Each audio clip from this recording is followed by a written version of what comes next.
காஷ்மீர் பெஹல்காமில் நடந்திருக்கக்கூடிய இந்த தாக்குதல் சுற்றுலா பயணிகளை குறிவைத்து நடத்தப்பட்ட தாக்குதலாக இருந்தாலும் இதில் பிரதமர் மோடியின் மீது அவருடைய காஷ்மீர் பயணத்தின் போது தாக்குதல் நடத்த திட்டமிடப்பட்டிருந்தது அப்படின்ற அதிர்ச்சி தகவல் வெளிவந்திருக்கிறது. செய்தியாளர் ரமேஷ் கூடுதல் விவரத்தோடு இணைகிறார். ரமேஷ், பிரதமருடைய காஷ்மீர் வருகை எப்போ திட்டமிடப்பட்டிருந்தது, அதற்கும் இந்த தாக்குதலுக்கும் என்ன சம்பந்தம்? விவரங்கள்.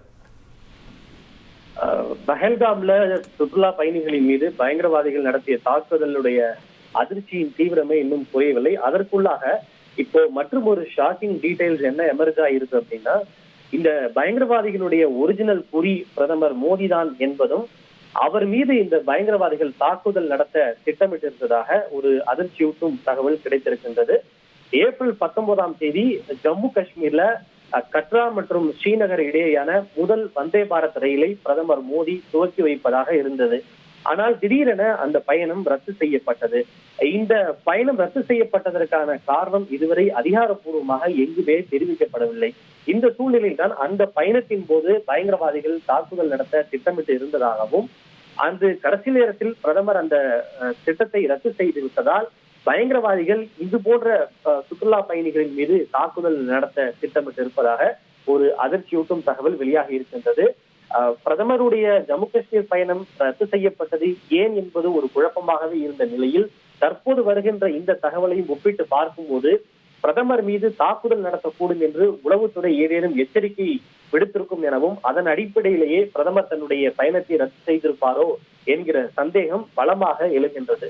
மற்றொன்று, இந்த பைசாரன் புல்வெளி என்பது வேண்டுமென்றே திட்டமிட்டு பயங்கரவாதிகளால் தேர்வு செய்யப்பட்டிருக்கிறது. காரணம், முடிந்த அளவுக்கு சேதமும் உயிரிழப்பும் அதிகமாக இருக்க வேண்டும் என்று காரணத்தினாலேயே இந்த பைசரான் பள்ளத்தாக்கு பயங்கரவாதிகளால் திட்டமிட்டு தேர்வு செய்யப்பட்டதாக ஒரு தகவலும் கூட வெளியாகி இருக்கின்றது.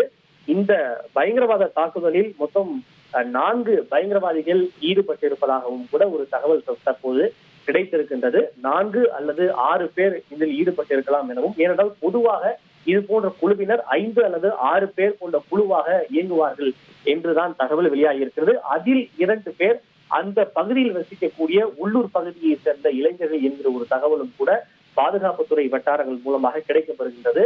வந்தவர்கள் AK-47 துப்பாக்கியை ஏந்தி கொண்டு உடலில் பாடி கேமை அணிந்து கொண்டும் இந்த தாக்குதலை நிகழ்த்தியிருக்கிறார்கள். ஏனென்றால் இந்த தாக்குதல் சம்பவத்தை முழுவதும் வீடியோ பதிவு செய்ய வேண்டும், அதை பின்னர் நாம் போட்டு பார்க்க வேண்டும் என்பதற்காக ஹெல்மெட்டிலும் உடலிலும் பாடி கேமை அவர்கள் பொருத்தி இருந்ததாக கூறப்படுகின்றது. அதே போல தாக்குதல் நடத்தும் போது சிலரிடம் இஸ்லாமிய மதம் தொடர்பான ஸ்லோகங்களை கூறுமாறு பயங்கரவாதிகள் வற்புறுத்தியதாகவும் கூட தற்போது பல அதிர்ச்சியூட்டும் தகவல்கள் ஒன்றன் பின் ஒன்றாக கிடைக்கப்பெற்று வருகிறது. கூடுதல் விவரங்களுக்கு நன்றி ரமேஷ்குமார். செய்திகளை உடனுக்குடன் தெரிந்து கொள்ள உடனே சப்ஸ்கிரைப் பண்ணுங்க.